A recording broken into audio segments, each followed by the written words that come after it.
Team മാറ്റത്തിന്റെ പാതയിലാണ്. മുതിർന്ന കുറച്ചു കളിക്കാർ കൂടി ഇന്ത്യൻ ടീമിൽ നിന്ന് വൈകാതെ വിരമിച്ചേക്കും.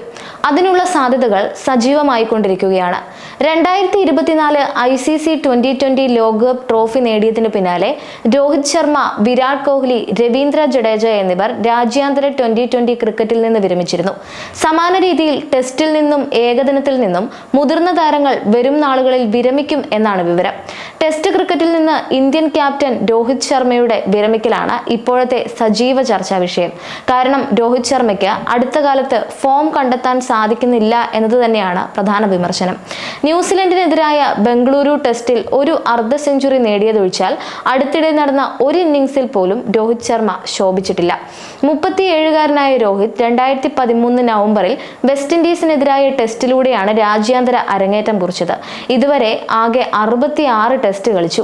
12 സെഞ്ചുറിയും 18 അർദ്ധ സെഞ്ചുറിയും ഉൾപ്പെടെ 4289 റൺസ് നേടി. 212 ഉയർന്ന സ്കോർ.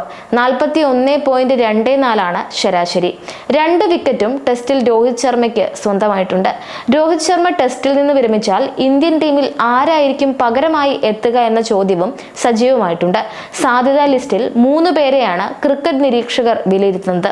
വിക്കറ്റ് കീപ്പർ ബാറ്ററായ Dhruv Jurel, midfield batter Sarfaraz Khan, senior ബാറ്ററായ ശ്രേയസ് അയ്യർ എന്നിവരാണ് ഈ 3 കളിക്കാർ. ഭാവി വാഗ്ദാനം എന്ന നിലയിൽ ഇന്ത്യൻ ടെസ്റ്റ് ടീമിലേക്ക് എത്താൻ സാധ്യതയുള്ള താരമാണ് ധ്രുവ് ജൂറൽ. 2024 ഫെബ്രുവരിയിൽ ഇംഗ്ലണ്ടിനെതിരായ പരമ്പരയിൽ ജൂറൽ ടെസ്റ്റ് അരങ്ങേറ്റം നടത്തിയിരുന്നു. ടെസ്റ്റ് ക്രിക്കറ്റിന് വേണ്ട ക്ഷമ തനിക്കുണ്ടെന്ന് തെളിയിക്കുന്നതായിരുന്നു ഇതുവരെയുള്ള ധ്രുവ് ജൂറലിന്റെ ഇന്നിംഗ്സുകൾ. 4 ടെസ്റ്റിലെ 6 ഇന്നിംഗ്സുകളിൽ നിന്നായി ഒരു അർദ്ധ സെഞ്ചുറി ഉൾപ്പെടെ 40.4 ശരാശരിയിൽ 202 റൺസാണ് ധ്രുവ് ജൂറൽ സ്വന്തമാക്കിയത്. 90 ഉയർന്ന സ്കോർ. ഫസ്റ്റ് ക്ലാസ് ക്രിക്കറ്റിൽ 1 സെഞ്ചുറിയും 9 അർദ്ധ സെഞ്ചുറിയും ഉൾപ്പെടെ 22 മത്സരങ്ങളിൽ നിന്ന് 1235 റൺസ് നേടിയിട്ടുണ്ട്. അതുപോലെ ആഭ്യന്തര ക്രിക്കറ്റിലെ ഏറ്റവും മികച്ച പ്രകടനക്കാരിൽ ഒരാളായിരുന്നു സർഫറാസ് ഖാൻ.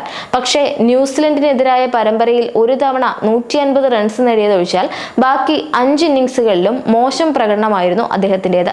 ഇതോടെ ടീമിൽ നിന്ന് പുറത്തായി. ഈ വർഷം ഇംഗ്ലണ്ടിനെതിരെയായിരുന്നു ടെസ്റ്റ് അരങ്ങേറ്റം. ഇതുവരെ 6 ടെസ്റ്റ് കളിച്ച സർഫറാസ് 1 സെഞ്ചുറിയും 3 അർദ്ധ സെഞ്ചുറിയും ഉൾപ്പെടെ 371 റൺസ് നേടിയിട്ടുണ്ട്. അതുപോലെ ആഭ്യന്തര ക്രിക്കറ്റ് കളിക്കാത്തതിന്റെ പേരിൽ കഴിഞ്ഞയിടയ്ക്ക് BCCI കോൺട്രാക്റ്റിൽ നിന്ന് പുറത്തായ താരമാണ് ശ്രേയസ് അയ്യർ. ഇന്ത്യൻ മധ്യനിരയുടെ നെടുംതൂണാകുമെന്ന് വിശ്വസിച്ച ബാറ്ററായിരുന്നു ശ്രേയസ്. പരിക്കും മറ്റു ചില പ്രശ്നങ്ങളും കൂടി താരത്തെ പുറത്തിരുത്തിയിരിക്കുകയാണ്.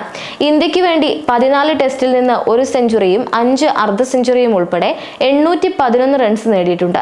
105 ഏറ്റവും ഉയർന്ന സ്കോർ. രോഹിത് ടെസ്റ്റ് ക്രിക്കറ്റ് മതിയാക്കിയാൽ ശ്രേയസിന് ടീമിലേക്ക് വിളിവരാൻ സാധ്യതകളുണ്ട്.